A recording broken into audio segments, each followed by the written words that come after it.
Assalamualaikum warahmatullahi wabarakatuh. Perkenalkan, nama saya Meliana, siswa Universitas Pancasakti dari Fakultas Ilmu Pendidikan Anak Usia Dini dengan dosen pengampu Fitrah Mulyanti SPD MM. Di sini Meliana akan menjelaskan materi tentang geostrategi Indonesia. Nah, langsung saja ya, kita bahas tentang geostrategi. Di sini saya akan menjelaskan yang pertama, pengertian geostrategi Indonesia. Yang kedua, fungsi geostrategi Indonesia. Yang ketiga, sifat-sifat geostrategi. Yang keempat, konsep dasar geostrategi. Yang kelima, komponen Astragatra. Yang keenam, hubungan komponen strategi Astragatra. Yang ketujuh, implementasi ketahanan nasional. Yang kedelapan, kesimpulan. Dan yang kesembilan, saran. Nah, langsung saja ke pengertian geostrategi.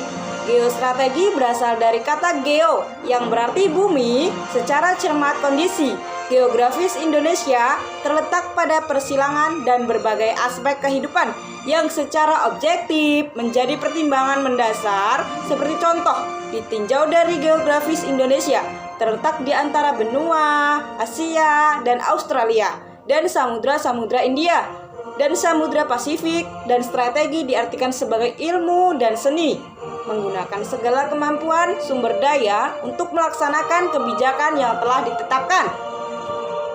Nah, maksud dari geostrategi adalah suatu strategi dalam memanfaatkan kondisi geografis negara dalam menentukan kebijakan, tujuannya dan saran untuk mewujudkan cita-cita proklamasi dan tujuan nasional. Geostrategi Indonesia memberi arahan tentang bagaimana merancang strategi pembangunan dalam hal rangka mewujudkan masa depan yang lebih baik, aman, dan sejahtera. Lanjut ke fungsi geostrategi. Nah, bersifat daya tangkal. Alam kedudukannya sebagai konsepsi penangkapan geostrategi Indonesia ditunjukkan untuk menangkal segala bentuk ancaman, gangguan, hambatan, dan tantangan terhadap integritas eksistensi bangsa dan negara Indonesia dalam aspek yang pertama, ketahanan pada aspek ideologi. Yang kedua, ketahanan pada aspek politik. Yang ketiga, ketahanan pada aspek ekonomi. Yang keempat, ketahanan pada aspek budaya. Dan yang kelima, ketahanan pada aspek pertahanan keamanan. Aspek yang pertama, ketahanan pada aspek ideologi. Yang kedua, ketahanan pada aspek politik. Yang ketiga, ketahanan pada aspek ekonomi. Yang keempat, ketahanan pada aspek budaya. Dan yang kelima, ketahanan pada aspek pertahanan keamanan. Nah, di sini sifat-sifat geostrategi berdasarkan sifat-sifat dasar ketahanan adalah sebagai berikut. Manunggal, mawasan ke dalam, percaya pada diri sendiri, berubah menurut waktu, tidak tergantung pada pihak lain, bersifat developmental atau juga disebut dengan pengembangan. Lanjut ke konsep dasar geostrategi. Konsepsi adalah teori atau yang merupakan pedoman dalam menciptakan ketahanan nasional. Nah, melalui pembangunan seluruh aspek ketahanan nasional, seluruh aspek yang dimaksud adalah meliputi tiga trak. Tiga trak dan aspek pancagatra atau 5 gatra. Yang keduanya dikenal dengan Astragatra atau juga disebut dengan 8 gatra. Model-model yang ada dalam konsepsi ketahanan nasional meliputi 4, yaitu pertama, konsepsi dasar ketahanan nasional model Astragatra. Yang kedua, konsepsi dasar ketahanan nasional model Morgenthau. Yang ketiga, konsepsi dasar ketahanan nasional model Alfred Trevor Mahan. Yang keempat, konsepsi dasar ketahanan nasional model Klein. Lanjut, komponen strategi Astragatra. Komponen Astragatra merupakan perangkat hubungan bidang-bidang kehidupan manusia dan budaya yang berlangsung di atas bumi ini dengan memanfaatkan dan menggunakan secara memadai segala komponen strategi tersebut Nah, dapat dicapai peningkatannya dan mengembangkan kemampuan nasional. Komponen ini terdiri atas 8 gatra di bidang ekonomi, ketahanan nasional di bidang sosial dan budaya, ketahanan nasional di bidang ketahanan dan pertahanan. Nah, ada juga nih hubungan komponen strategi Astragatra. Nah, hubungan komponen strategi Antaragatra dalam Trigatra dan Pancagatra serta Antaragatra itu sendiri terdapat hubungan timbal balik yang erat dan lazim, disebut hubungan korelasi dan ketergantungan interdependensi. Nah, oleh karena itu, hubungan komponen strategi dalam Trigatra dan Pancagatra tersusun secara utuh, menyeluruh, komprehensif, integral. Di dalam komponen strategi Astragatra, sedangkan unsur-unsur kekuatan nasional Indonesia dikenal dengan nama Astragatra yang terdiri atas komponen Trigatra dan komponen Pancagatra.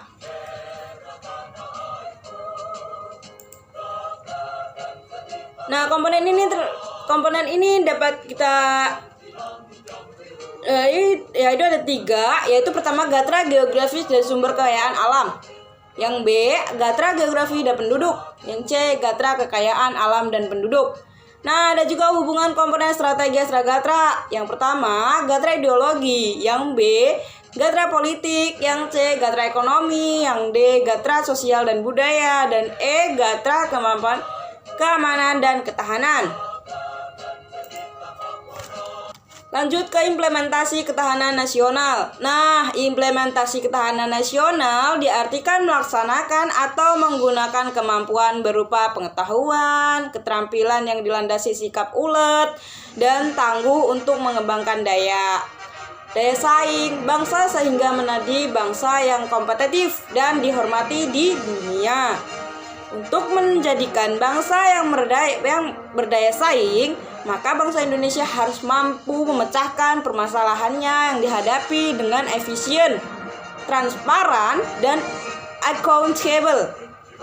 Beberapa masa permasalahan besar adalah masa politik yang terkait dengan kesiapan menghadapi globalisasi politik luar negeri yang bebas aktif. Nah, masalahnya disentragasi, banyaknya kasus disentragasi karena banyaknya ketidakadilan dan otonomi sistem partai politik dan birokrasi.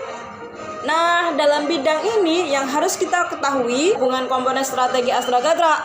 Nah, hubungan komponen strategi Antaragatra dalam Trigatra dan Pancagatra serta Antaragatra itu sendiri terdapat hubungan timbal balik yang erat dan lazim, disebut hubungan korelasi dan ketergantungan interdependensi. Nah, oleh karena itu, hubungan komponen strategi dalam Trigatra dan Pancagatra tersusun secara utuh, menyeluruh, komprehensif, integral.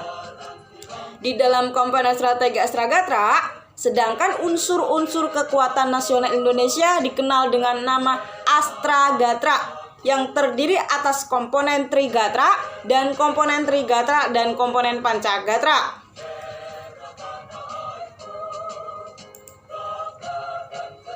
Nah, komponen ini dapat kita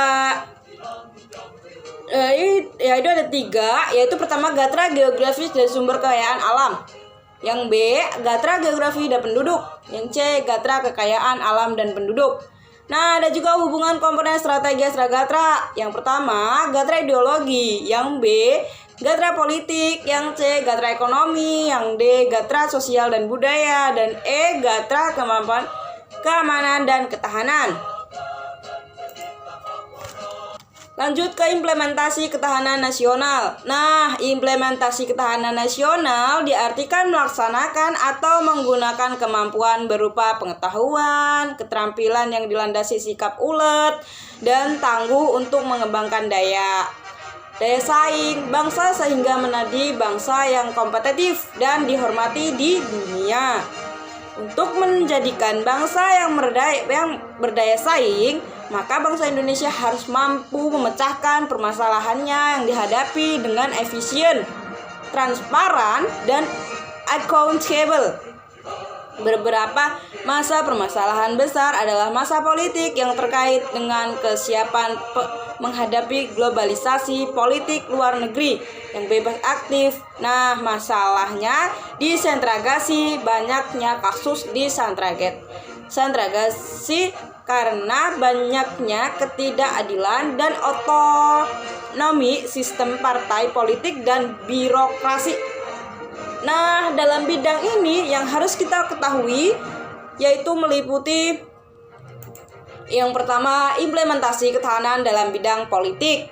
Nah, dalam bidang ini ada beberapa hal yang harus dilaksanakan yaitu dalam rangka menghadapi ketahanan dalam bidang politik. Nah, dalam bidang ini ada beberapa hal yang harus dilaksanakan yaitu dalam rangka menghadapi globalisasi. Yang kedua, mengembangkan politik luar negeri yang bebas aktif. Yang ketiga, masalah disentragasi dan otonomi. Yang keempat, penataan sistem politik yang menjamin estabilitas pemerintahan. Yang kelima, sistem birokrasi yang efisien.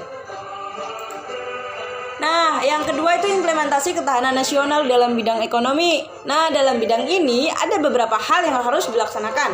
Yang pertama, menata kebijakan fiskal. Yang kedua, mengembangkan industri yang berorientasi pada produk dalam negeri. Nah, yang ketiga, menggiatkan suam sepeda pangan. Nah, yang ketiga itu implementasi ketahanan nasional dalam bidang sosial budaya. Nah, ada beberapa hal yang harus dilaksanakan. Yang pertama itu meningkatkan HDI Indonesia dengan meningkatkan mutu pendidikan. Nah, yang kedua, meningkatkan pendidikan dari 60% lulusan SD menjadi lebih tinggi dengan memberikan dana pendidikan minimal 20% dari APBN. Nah, yang ketiga, meningkatkan perbaikan lingkungan dengan upaya penataan daerah industri melalui tata guna lahan, pengendalian konversi hutan, pengelolaan sumber sampah dan pengendalian pencemaran udara, air, dan tanah. Nah, yang keempat, mengembangkan sistem jaminan sosial bagi seluruh warga negara untuk memberikan perlindungan terhadap kecelakaan, kematian, dan pelayanan hari tua. Nah, yang keempat, implementasi ketahanan nasional dalam bidang hukum. Nah, beberapa hal yang harus dilaksanakan adalah meningkatkan profesionalitas aparat penegak hukum dan dukungan sarana pendukung yang menandai. Ya, yang kedua, meningkatkan pemberantasan korupsi. Beberapa lembaga pemberantasan korupsi seperti KPK, tim Tasipikor, dan peradilan korupsi dengan maksud menurunkan tingkat korupsi. Nah, yang ketiga atau C, meningkatkan kesadaran HAM atau juga disebut dengan hak asasi manusia. Yang keempat atau yang ke-D, mengembangkan geostrategi merupakan metode atau aturan-aturan untuk mewujudkan cita-cita dan tujuan melalui proses pembangunan yang memberikan arahan tentang bagaimana membuat strategi pembangunan dan keputusan yang terukur dan terminasi guna mewujudkan masa depan yang lebih baik, lebih aman, dan bermartabat. Nah, ketahanan Indonesia diperlukan dan dikembangkan untuk mewujudkan dan mempertahankan integritas bangsa dan wilayah tumbuh darah negara Indonesia, meningkatkan kemajemukan bangsa Indonesia serta sifat khas wilayah tumpah darah negara. Sarannya, geostrategi hendaknya dipelajari di setiap bangsa agar dapat mempertahankan keamanan bangsa tersebut. Nah, dari berbagai gangguan, baik gangguan yang berasal dari dalam negeri maupun gangguan dari luar negeri, untuk memperkuat ketaatan nasional, setiap bangsa hendaknya menegakkan hukum dan menertibkan kekuatan yang terrealisasikan untuk menjaga ketahanan dan keamanan negara. Nah, mungkin cukup sampai di sini saja materi yang dapat saya sampaikan. Semoga bermanfaat. Kurang lebihnya saya mohon maaf, dan kepada Allah saya mohon ampun. Wabillahi taufiq wal hidayah. Wassalamualaikum warahmatullahi wabarakatuh.